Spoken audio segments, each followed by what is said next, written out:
Република Македонија најчесто злоупотребувани супстанции се бензодиазепините, канабисот и некои од стимулансите моментално помеѓу младата популација поготово. Бензодиазепините се лекови кои што се препишуваат за справување со анксиозност. Тоа се диазепам, хелекс, лексилиум, празепам, бромазепам и така натаму. Канабисот е народски познато како марихуаната и стимулансите се пред се кокаинот, амфетаминот, спид.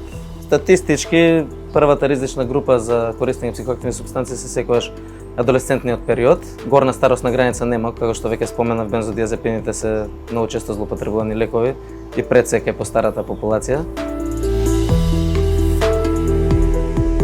Фентанилот е сериозно голем проблем на денешницата, поготово на Западот. Америка е силно погодена од кризата со фентанил моментално. За среќа Европа сега за сега не се соочува со таков тип на епидемија. Истото важи за Балканот, меѓутоа не може да се знае кога ова подрачје би било силно погодено од оваа супстанца. Тоа е екстремно потентна психоактивна супстанца која што има многу голем ризик од предозирање и смртност. Тоа би на некој начин би бил уште еден предизвик и ризик кај луѓето кои што користат психоактивни супстанции, не знаејќи би ги направиле смртоносни последици.